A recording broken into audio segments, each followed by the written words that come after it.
Oke, bismillahirrahmanirrahim. Assalamualaikum warahmatullahi wabarakatuh. Kita kembali ke perkuliahan Fisika Dasar 2. Di bab keempat atau bab yang baru ini kita akan membahas tentang fenomena transport molekul. Sebelum masuk lebih detail atau lebih jauh tentang fenomena transport molekul ini dari sudut pandang matematisnya dan seterusnya, kita akan mulai dulu dengan mengingat-ingat kembali atau merecall kembali bahwa sebetulnya sesuai namanya, fenomena transport molekul itu berhubungan dengan transport tentu saja. Itu transport tentu saja definisi paling simpelnya itu adalah perpindahan. Jadi nantinya ada sesuatu yang akan dipindahkan atau ada sesuatu yang akan ditransportkan dalam hal ini, yang dimana yang ditransportkan atau dipindahkan yaitu molekul. Ketika kita bicara tentang molekul di sini, itu bisa berbagai macam molekul ya sebetulnya.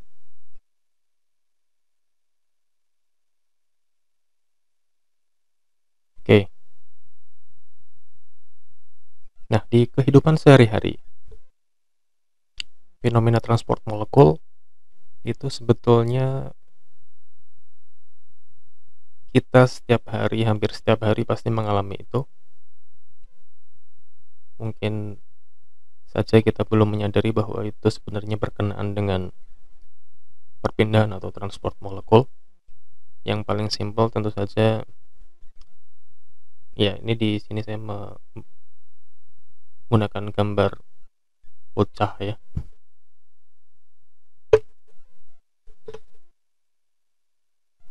Itu bocahnya bukan sedang ngelem, tapi dia ceritanya sedang menghirup parfum. Ya sebetulnya ngelem juga bisa, karena pada hakikatnya ada perpindahan molekul dari botol parfum yang dibuka tadi, atau kalau sedang lem ya berarti botol lem yang sedang dibuka. Molekul tersebut itu akan berpindah ke hidung si bocah ini. Kemudian nantinya indera penciuman dari bocah kecil ini itu akan menerjemahkan molekul yang masuk itu sebagai bau yang khas tentu saja. Oke, kita akan lebih detail membahas tentang ini nanti ya. Sekarang saya akan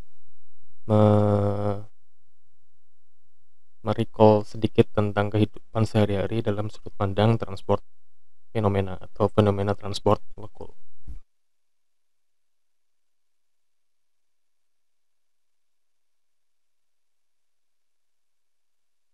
Kemudian yang berikutnya di sini ada gambar sendok dan gula sebetulnya yang jadi poinnya ya. Sendok, di atasnya ada gula padatan, di situ gula pasir padat atau gula batu biasanya kita menyebutnya. Mungkin kita sudah tahu semua. Apa yang akan terjadi dengan gula ini ketika dia dimasukkan ke dalam air? Betul, yang akan terjadi adalah gula atau si gula batu ini nantinya akan pecah seperti itu kira-kira. Kemudian dia akan, ketika diaduk misalkan kita asumsikan si airnya itu hangat ataupun panas, kemudian kita aduk, tentu saja kita akan mendapatkan sebuah larutan yang homogen yang kita sebut dengan larutan gula, yang tadinya dua buah fasa yang berbeda, ada gula padatan dan ada air sebagai cairan,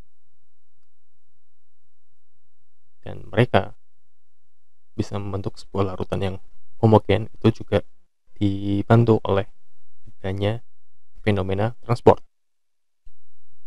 Oke.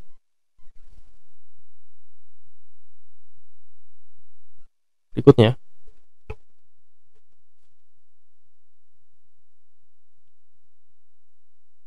ya ini juga pasti di kehidupan sehari-hari sudah sering ditemui, dan mungkin Anda juga sudah bisa menduga bahwa ketika berhubungan dengan transport molekul, mungkin saja ini yang menjadi salah satu contohnya, yaitu yang eh, melibatkan teh celup ya dengan air, di mana si teh celupnya itu dibungkus oleh kertas tertentu yang nantinya akan kita sebut dia sebagai membran, dan ketika dia dicelupkan ke air, maka ada molekul-molekul teh yang keluar ke dalam air sehingga mereka berdua bercampur dan menjadi larutan teh. Oke, itu juga salah satu contoh fenomena transport dalam kehidupan kita. Oke. Nah, kemudian ini apa? Ya ini sebenarnya cukup random ya, saya mencari gambar di internet itu. Ini adalah ceritanya, ada balon berisi gas helium atau molekul gas helium. Karena molekul gas helium itu cukup ringan, maka ketika dia dimasukkan sebagai bahan atau bahan pengisi balon seperti ini, ya ceritanya dia akan melayang ke atas. Kemudian dari mana sudut pandang transport molekulnya? Ya ini sebenarnya ceritanya masih berlanjut ya. Jadi balon berisi gas helium ini itu nantinya akan lama-lama itu akan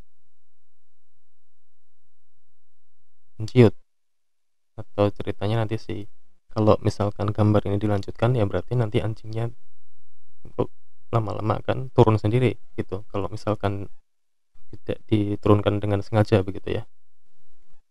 Yaitu ceritanya karena si gas helium atau molekul gas helium itu lama-kelamaan itu akan berdifusi keluar dari balon. Nah, barusan saya menyebut sebuah kata ya, difusi. Dan difusi itu adalah salah satu contoh dari fenomena transport molekul di kehidupan kita sehari-hari. Walaupun ketika bicara difusi itu konteksnya sangat luas sekali. Oke. Nah, kita tadi sudah melihat tentang contoh fenomena transport di kehidupan sehari-hari. Saya akan melanjutkan dulu dengan jenis-jenis transport yang biasa atau yang bisa kita bahas ketika kita bicara dari sudut pandang sains atau ilmu pengetahuan. Nah, ketika bicara tentang transport sebagai istilah, itu biasanya para ilmuwan atau para saintis itu membagi dalam beberapa jenis. Yang pertama adalah transport momentum, yang implikasinya nanti adalah viskositas, di mana dia nantinya akan dideskripsikan oleh hukum Newton tentang fluida. Viskositas kita sudah pernah bahas di fisika dasar 1 mengenai fluida dinamis ya. Kemudian nanti juga mungkin akan dibahas lagi konsep mengenai viskositas ini dengan lebih dalam di mata kuliah tingkat berikutnya, yaitu di mata kuliah farmasi fisika. Kemudian transport jenis kedua itu adalah transport energi. Dalam hal ini energi yang biasa dipindahkan atau ditransportkan itu adalah kalor, yang dimana dia menjadi definisi atau menjadi dasar dari adanya konduksi panas. Jadi konduksi, kalau kita masih ingat, itu adalah proses perpindahan panas dari satu titik ke titik lain. Contohnya misalkan kita sedang memegang besi yang panas seperti itu, kenapa kita bisa merasakan panas, itu karena adanya transport energi berupa panas atau kalor, yang dimana nantinya hukumnya itu akan dideskripsikan oleh hukum Fourier ya, Fourier bacanya. Cuma kita tidak akan bicara tentang hukum Fourier ini atau transport energi ini di kesempatan kali ini.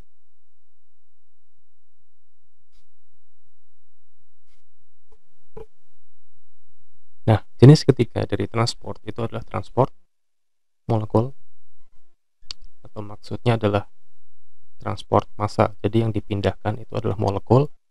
Karena molekul itu memiliki massa tertentu, maka mereka dianggap itu satu kesatuan. Transport molekul itu nanti menjadi konsep dasar dari yang tadi sudah saya jelaskan sebelumnya, konsep dasar dari difusi, yang diatur dengan hukum yang namanya adalah hukum Fick. Oke, itu sederhananya seperti itu tentang jenis-jenis transport. Kita di bab ini akan mengkhususkan di bagian 3, yaitu transport molekul.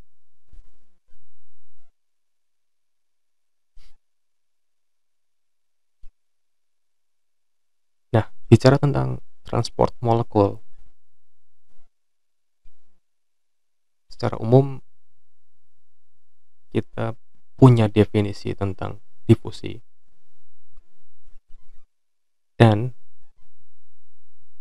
turunannya. Jadi ketika diperdetail lebih jauh lagi, konsep difusi itu nantinya akan berkaitan dengan konsep mengenai jenis transport molekul yang kedua, yaitu osmosis. Kemudian ada jenis transport molekul yang ketiga, yaitu dialisis. Jadi nanti di sini kita akan khususkan di pembahasan mengenai difusi dan variasinya berupa osmosis dan dialisis. Oke, kemudian bagaimana sebetulnya perbedaan mereka bertiga? Oke, di sini saya akan coba memutarkan video sedikit. Ini sebetulnya ada di YouTube juga ya, cuma saya lupa linknya, makanya saya play saja dari sini.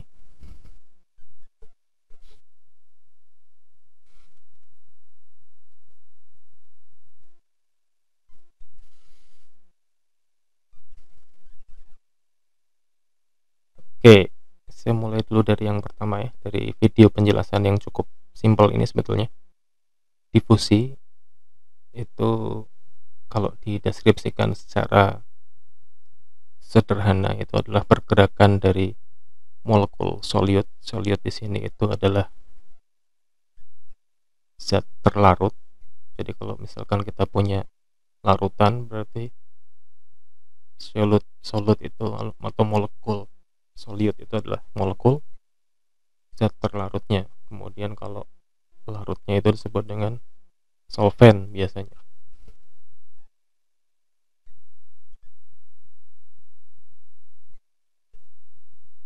Nah, difusi itu secara sederhana dideskripsikan sebagai perpindahan dari molekul zat terlarut dari area yang berkonsentrasi tinggi menuju ke area yang berkonsentrasi lebih rendah. Di skema ini atau di gambar ini digambarkan bahwa molekul terlarut itu yang ukuran molekulnya atau ukuran partikulatnya itu lebih besar daripada molekul atau ukuran partikel dari zat larut, begitu.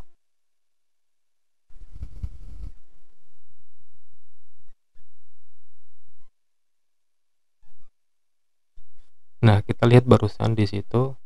Oke, saya mundurkan sedikit ya.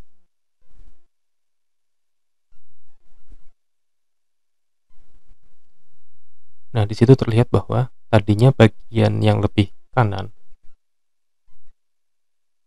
bagian ini, itu memiliki konsentrasi zat terlarut yang lebih tinggi daripada bagian kiri. Karena di sini kan yang molekul besar lebih banyak, makanya di sini molekul zat terlarutnya lebih tinggi daripada molekul atau konsentrasi pelarut zat terlarut yang lebih tinggi daripada di bagian kiri, seperti itu. Kemudian lama-kelamaan seiring berjalannya waktu, difusi terjadi. Akibatnya yang tadinya konsentrasi di bagian kanan itu lebih tinggi untuk zat terlarut, lama-lama mereka akan menuju ke bagian yang lebih rendah konsentrasinya, sehingga lama-kelamaan akan terjadi kesetimbangan.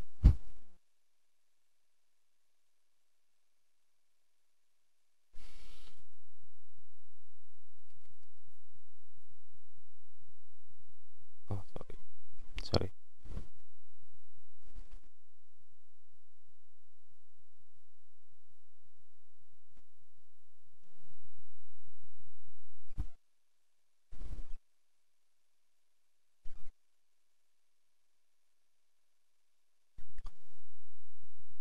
Nah, jenis kedua atau transport molekul jenis berikutnya yaitu adalah osmosis. Osmosis itu karakteristik khasnya dia melibatkan membran semi permeable. Jadi kalau dideskripsikan secara sederhana, osmosis itu sebetulnya ya difusi juga, begitu. Cuma apa yang terjadi ketika osmosis? Yang terjadi adalah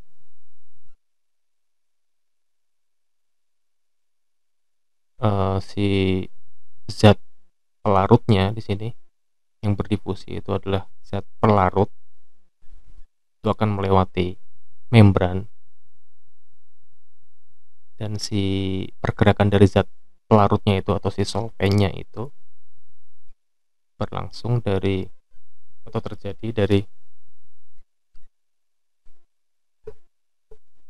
ini saya sebutnya bagian kiri menuju ke bagian kanan, atau kalau di deskripsi ini adalah dari bagian yang konsentrasi zat terlarutnya lebih rendah. Kita lihat di sini tidak ada zat terlarutnya, jadi dikatakan bahwa konsentrasi terlarutnya lebih rendah.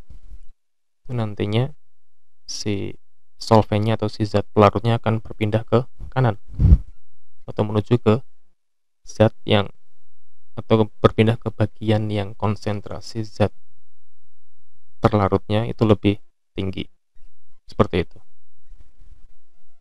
Nah, ini kalau diperbesar skemanya seperti ini, kira-kira ini ada membran permeablenya, kemudian ini adalah zat pelarutnya, dan ini adalah zat terlarutnya.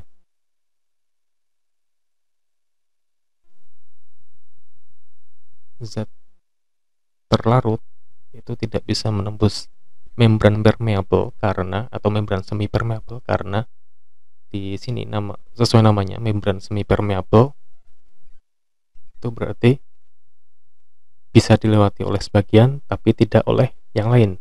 Di sini yang bisa berpindah itu adalah yang si solvennya atau si zat pelarutnya, sedangkan molekul yang lebih besar yaitu zat terlarut itu tidak bisa berpindah.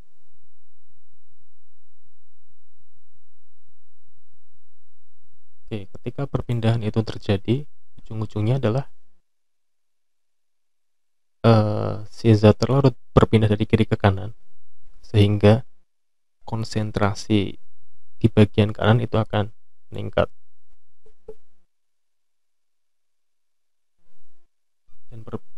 dan, perbedaan tekanan antar kedua bagian tersebut disebut dengan tekanan osmotik ini ya. Kita akan lanjut lebih jauh bahas tentang tekanan osmotik nanti.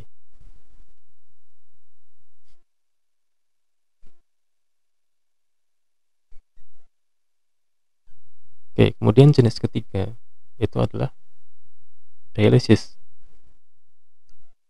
Dialisis pada dasarnya juga salah satu variasi dari difusi. Jadi difusi, osmosis, dialisis itu sebetulnya ya berada dalam payung yang sama, yaitu transport molekul, cuma memang mekanismenya saja yang berbeda. Nah, kalau bicara tentang dialisis itu biasanya melibatkan dua buah zat terlarut atau lebih gitu. Saya ulangi sekali lagi, dialisis biasanya melibatkan dua atau lebih zat terlarut. Kalau tadi si osmosis itu yang dipindahkan atau yang ditransportkan itu adalah zat pelarutnya atau solvennya. Kalau kita bicara dialisis, yang dipindahkan itu biasanya salah satu dari zat terlarutnya gitu. Nah, kalau dideskripsikan atau didefinisikan secara sederhana di sini, dialisis itu adalah proses pemisahan molekul dalam larutan berdasarkan perbedaan laju difusi mereka melewati membran semi permeabel. Maksudnya apa? Maksudnya adalah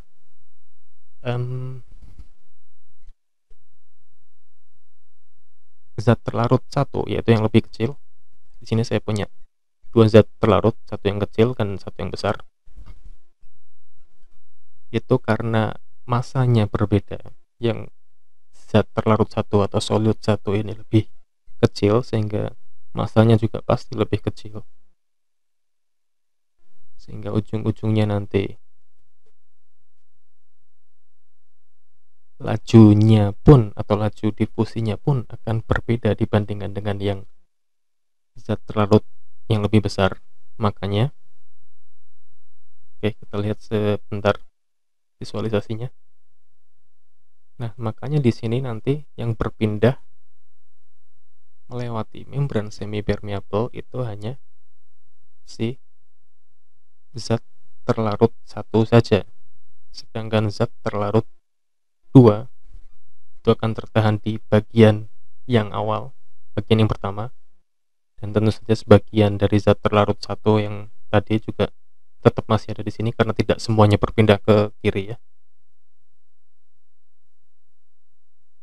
Nah, dialisis ini fungsinya apa kita akan bahas nanti di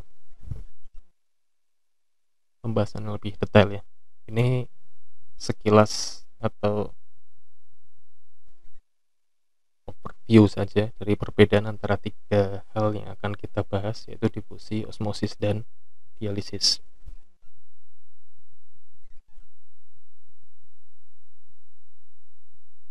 Oke. Nah,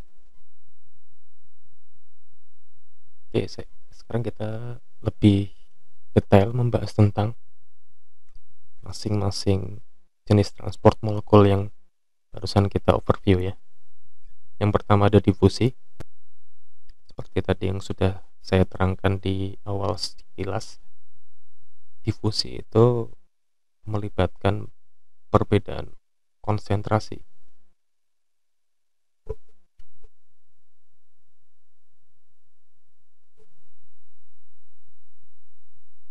Jadi kalau di skemakan itu nantinya adalah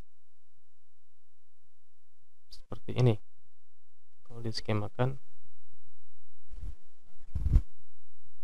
oke, misalkan saya ambil contoh di sini adalah zat pewarna yang dimasukkan ke dalam air biasa. Ini awalnya, ini akhirnya. Apa yang terjadi selama proses difusi zat pewarna ini ke dalam air? Di sini yang terjadi adalah pertama-tama ketika si zat pewarna itu diteteskan ke atas cairan atau ke atas air, maka bagian tertentu itu akan memiliki konsentrasi zat pewarna yang tinggi, sangat tinggi bahkan, sedangkan yang lain kosong karena belum terkena oleh zat pewarnanya. Kemudian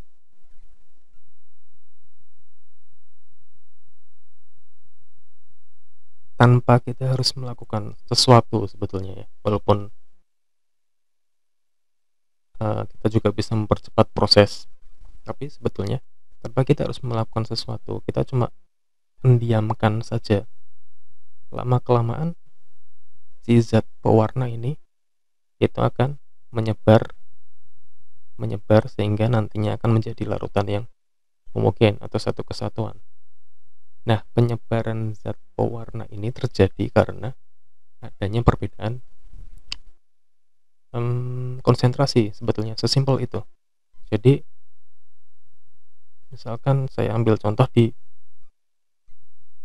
visualisasi yang di sini ya, ini gambar aslinya, misalkan ini katakanlah visualisasinya, misalkan ini yang bulat-bulat ini itu adalah zat pewarnanya, kemudian yang kosongan ini adalah zat terlarutnya atau zat pelarutnya, si airnya begitu.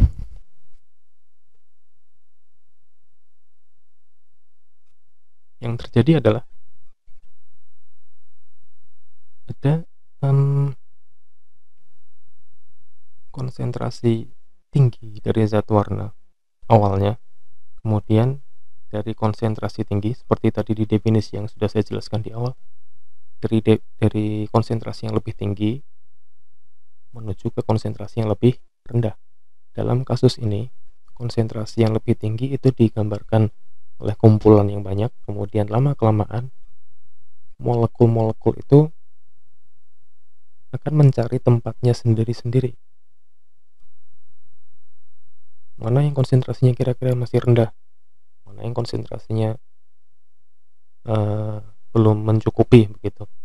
Makanya lama-kelamaan molekul-molekul yang tadinya mengumpul ini mereka akan menyebar karena istilahnya mencari tempat yang masih belum mengandung zat pewarna, alias konsentrasi zat pewarnanya masih rendah, sehingga lama-kelamaan ya ini yang terjadi, kita akan mencapai sebuah larutan yang homogen. Nah, kira-kira itu penjelasan dari apa yang sebetulnya terjadi ketika difusi itu terjadi.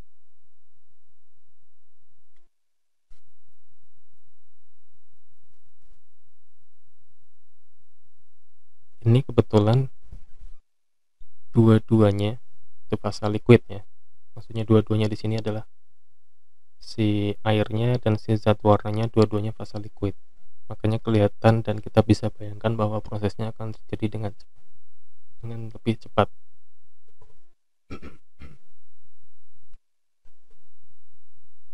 Nah, kalau kita misalkan pakai contoh lain, bisa saja sebetulnya, misalkan saya pakai contoh gula pasir biasa yang dimasukkan ke dalam air.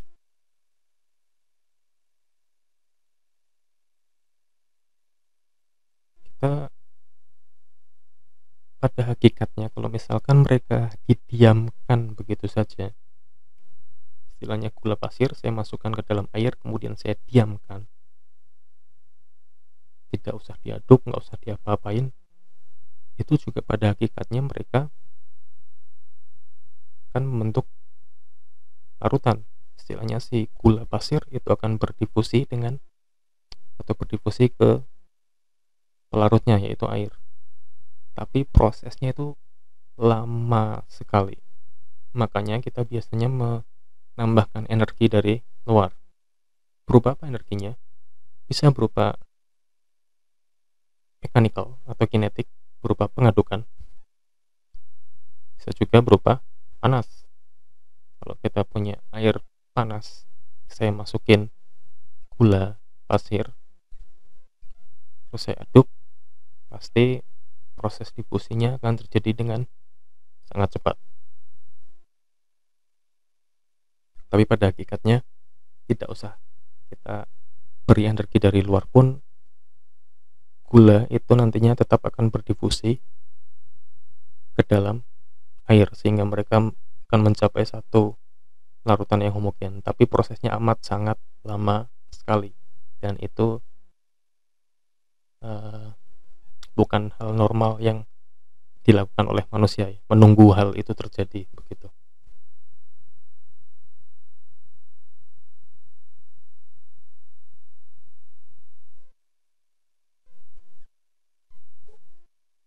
Nah, kemudian skema berikutnya di sebelah kanan di sini itu adalah,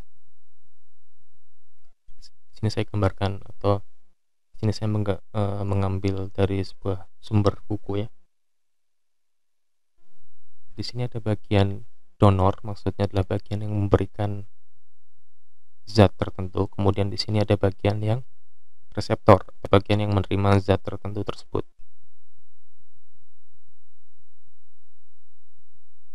Dimana di bagian yang donor ini konsentrasi molekul terlarutnya itu sangat tinggi. Kemudian di bagian reseptor tentu saja sangat rendah. Ini kalau kita gambarkan di sini, misalkan bagian donor itu bagian sini yang konsentrasi si zat warnanya tinggi sekali. Kemudian bagian reseptor itu ya yang masih kosong-kosong. Ini itu adalah bagian reseptornya. Nah, simply karena ada perbedaan konsentrasi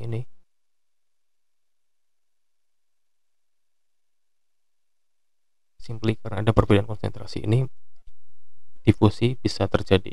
Jadi kita tidak perlu melakukan apapun, cuma karena ada perbedaan konsentrasi kita biarkan begitu saja ceritanya, itu lama-lama difusi bisa terjadi. Kemudian di sini ada deskripsi tentang barrier atau pembatas. Di sini saya bedakan barrier atau pembatasnya berupa pembatas imajiner atau pembatas real, asli. Kalau imajiner ya pembatasnya kayak pura-pura aja, istilahnya nggak ada pembatas betulan begitu. Misalkan saya pakai contoh lagi pewarna ini, di sini kita nggak ada batas apapun, ya. Kita cuma punya batas yang ya bisa dikatakan imajiner ini tadi. Misalkan pembatas yang saya maksud adalah batas antara yang bagian ada pewarnanya dengan yang masih kosongan. Nah, batas antara mereka berdua itu yang bisa dikategorikan sebagai pembatasnya. Itu kalau kita bicara tentang difusi. Nah, kalau bicara tentang osmosis dan dialisis, pembatas ini atau barrier ini itu nantinya ya betulan ada, maksudnya pembatasnya itu barang betulan begitu, sesuatu yang nyata, sesuatu yang real. Apa itu pembatasnya? Ya, kita punya sesuatu yang namanya membran semi permeable. Jadi sudah sempat saya singgung, nanti akan kita bahas lagi lebih lanjut.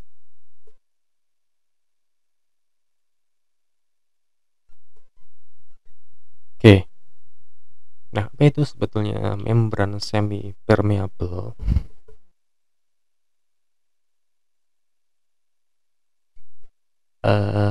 Ini adalah salah satu citra SEM.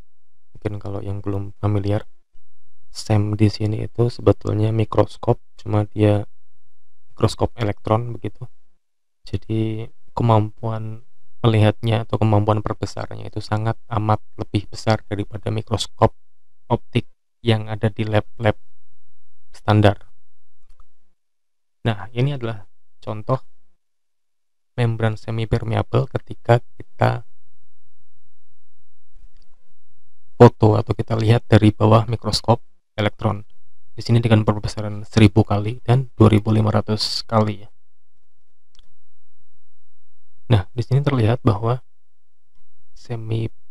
membran semi permeable itu ya kayak semacam berpori seperti itu. Yang nantinya dia akan menahan sebagian molekul, tapi akan melewatkan sebagian molekul yang lain. Karena membran semi permeable itu punya ukuran diameter tertentu dan punya ketebalan tertentu. Dan molekul yang dilewatkan pun punya diameter yang berbeda-beda. Makanya nanti yang akan dilewatkan ya tentu saja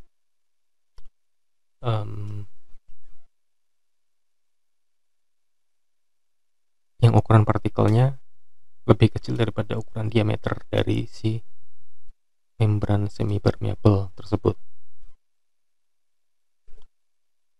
Kira-kira mirip seperti fungsi saringan walaupun tidak sama persis ya. Saringan itu beda sama membran semi permeable, tapi kalau dianalogikan secara kasar ya mungkin kira-kira seperti itu. Walaupun sebetulnya beda. Seperti apa bedanya itu nanti silakan bisa dicari lebih lanjut kalau misalkan penasaran.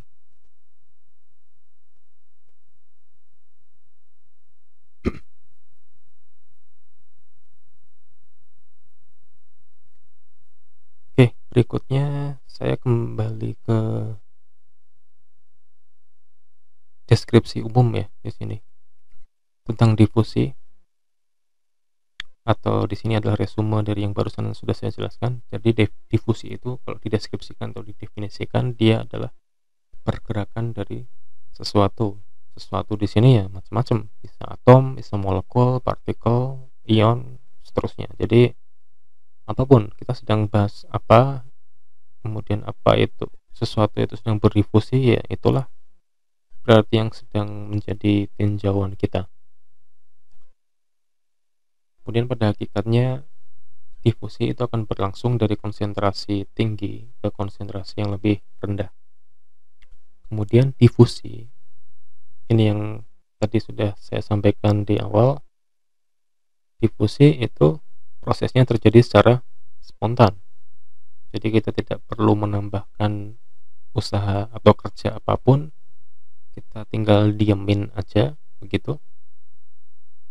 Simply karena ada perbedaan konsentrasi atau biasa kita sebut dengan gradiennya, itu nanti difusi akan bisa terjadi. Nah, kenapa di sini perbedaan konsentrasi disebut gradien? Kalau kita lihat di skemanya ini ya, ada perbedaan konsentrasi di sini antara bagian konsentrasi tinggi dengan bagian konsentrasi rendah. Nah, perbedaan ini yang kita sebut dengan gradien atau kemiringan. Kalau masih ingat kan namanya gradien itu kan kemiringan ya, kemiringan garis atau gradien garis. Misalkan kita sedang bicara tentang persamaan garis. Nah, ini idenya mirip dengan itu. Kemudian fenomena difusi itu juga sering dikaji pada sistem fasa cair maupun fasa gas. Gitu.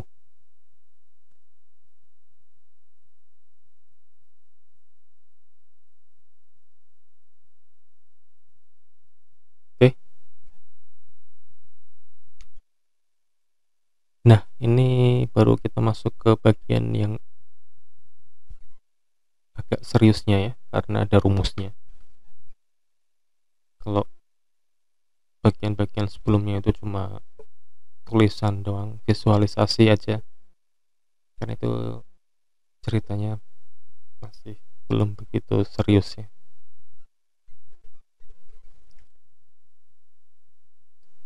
Oke, nah ketika bicara difusi tadi,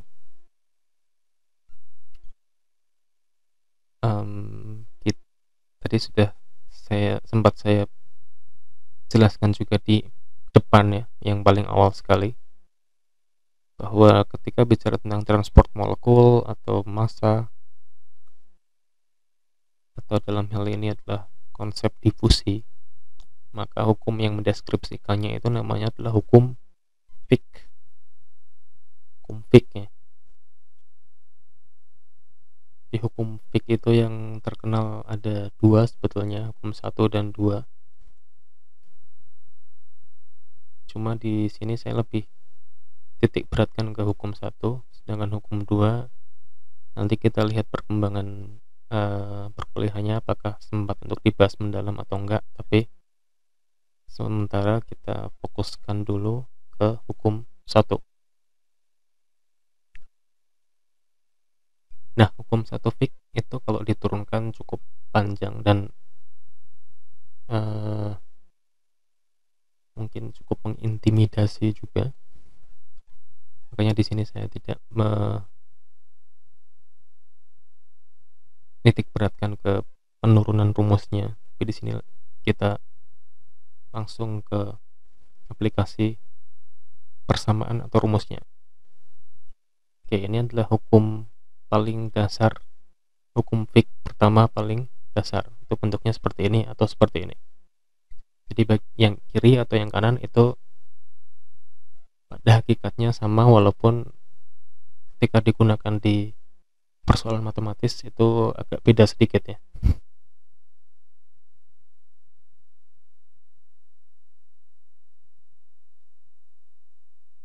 Nah, di sini saya punya C sama dengan minus D dc dx. Jadi C di sini itu adalah flux, istilahnya besaran yang dideskripsikan oleh huruf C ini adalah flux difusi. Kemudian saya punya D di sini. D itu adalah koefisien difusi. Kemudian ada dc dx, ini sebetulnya turunan konsentrasi terhadap X ya, dimana X itu adalah perpindahannya atau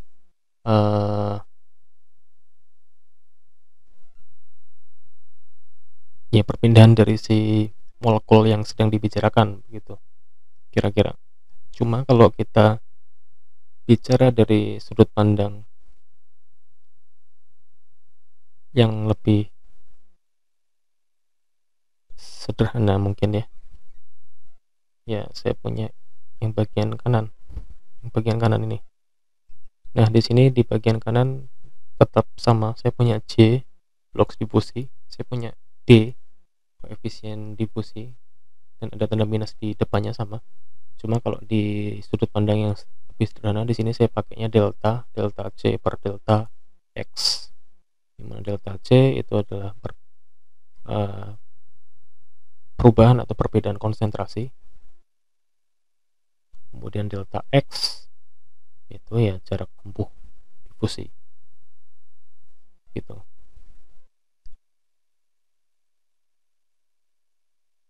Kemudian kalau kita kembali lagi ke bagian yang kiri ya,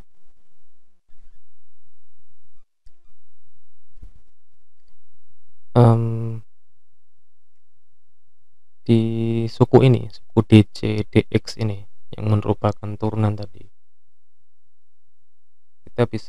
kita juga biasa kenal dia sebagai gradien konsentrasi. Jadi dc dx itu sepaket ya, yang ini dc dx itu biasa kita sebut dengan gradien konsentrasi. Oke, kemudian berdasarkan rumus dasar ini saya pecah lagi mereka ini. Apa itu flux sebetulnya? Flux itu kalau dideskripsikan sebetulnya adalah banyaknya zat yang terdifusi per area difusi. Cuma di sini di konteksnya hukum Fick yang disebut dengan flux ini atau J ini adalah banyaknya zat yang terdifusi per area difusi per satuan waktu. Jadi banyaknya zat yang terdifusi dibagi area difusi kali waktu begitu. Jadi waktu yang ditempuh oleh satu titik atau satu bagian ke bagian lain itu berapa second misal begitu, atau berapa menit misalkan. Nah, kemudian koefisien difusi itu nanti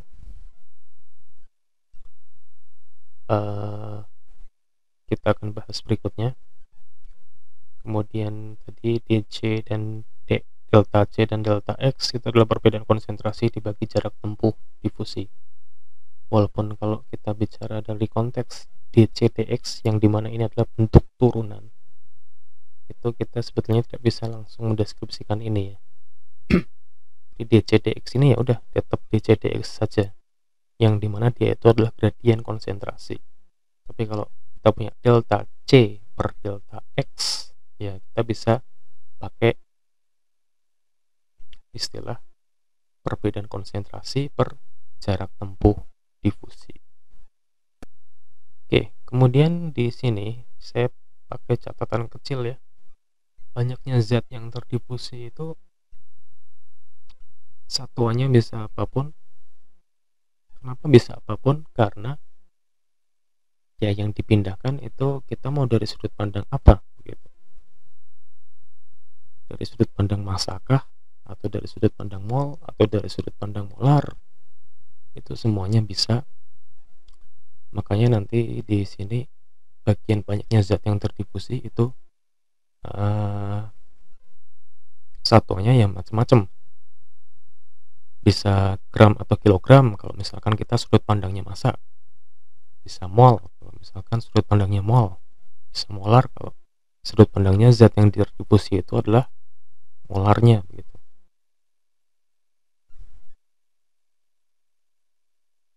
Oke, nanti kita akan lihat lebih detail tentang ini.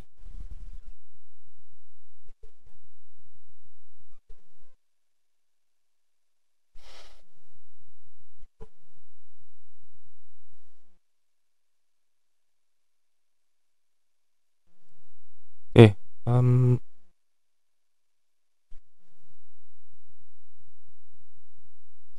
kemudian berikutnya saya juga bisa mendeskripsikan hukum kedua Fick ya. Jadi kalau tadi hukum satu Fick itu dari sudut pandang fluxnya atau banyaknya zat yang terdifusi per area kali waktu, per satuan area kali satuan waktu. Kalau di hukum kedua biasanya sudut pandangnya itu adalah laju perubahan konsentrasi. Makanya di sini bentuknya itu adalah ini dc dt. Nah, ini penurunannya sebetulnya berhubungan dengan hukum 1 ya. Makanya dia disebut dengan hukum 2 karena kita pakai konsep hukum 1 di penurunannya. Oke, di sini dideskripsikan bahwa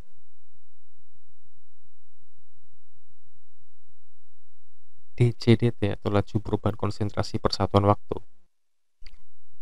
itu sebanding dengan perubahan flux difusi terhadap jarak. Jadi dc per dc/dt sama dengan minus dc dx gitu.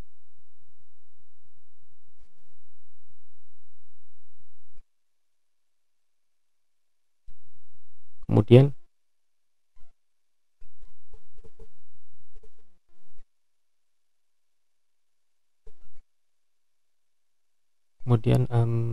penurunan dari hukum 1 tadi, hukum 1 Fick yang bagian ini ya. Oke, saya ulang sebentar. Di sini kan, nah ini kan bentuk awalnya gini ya, J sama dengan minus D DC DX. Kemudian di sini masing-masing saya turunkan terhadap DX. Jadi yang ruas kiri saya turunkan terhadap DX, ruas kanan pun saya turunkan terhadap DX, makanya ada ini. Kemudian DC DX nya itu dikotakin ya. Nah, ininya diturunkan terhadap DX. Oke. Kemudian ini kalau diperpanjang runyam ya sebetulnya ya. Nah, bentuk ini bagian kiri DCDX itu tetap minus D, kemudian di sini karena DCDX nya diturunkan terhadap X, maka kita bisa menuliskan ini sebagai turunan kedua, jadi D2C DX2 gitu. Untuk sementara kita ikuti dulu saja, mungkin walaupun belum bisa dipahami ini sebetulnya tentang apa. Nah, kemudian ujung-ujungnya kita substitusi dari ini bintang 1 dan bintang 2, sehingga kita hasilkan seperti ini. Ini DCDT sama dengan D D2C DX2, dimana bentuk seperti ini itu yang dideskripsikan sebetulnya adalah poin pentingnya itu adalah ini DC/DT atau laju perubahan konsentrasi terhadap waktu. Laju perubahan konsentrasi terhadap waktu.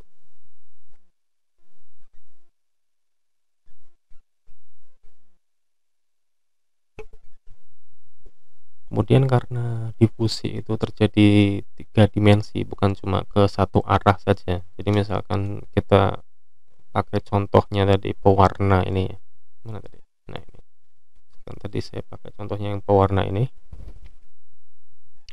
Itu sebetulnya difusi itu bukan cuma ke bawah aja, tapi dia ke bawah, ke kanan, ke kiri, ke atas kanan, ke atas kiri, dan seterusnya. Jadi dia terjadi ke segala arah, atau kalau kita pakai konteks sumbu, segala arah itu dideskripsikan oleh 3 sumbu, yaitu sumbu X, sumbu Y, dan sumbu Z. Makanya di hukum kedua Fick itu bentuk akhirnya seperti ini. Laju perubahan konsentrasi sama dengan koefisien difusi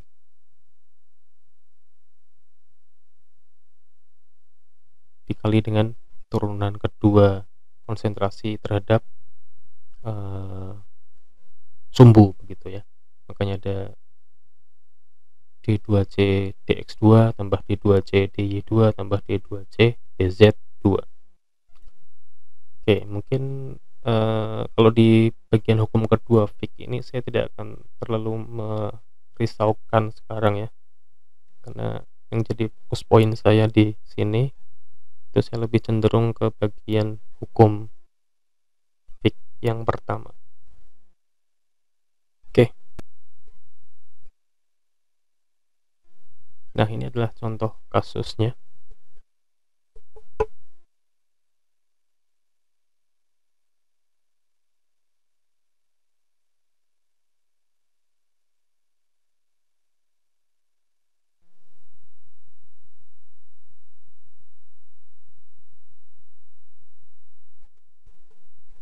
Nah, contoh kasus ini mungkin bisa dicoba dulu sebentar ya, sebelum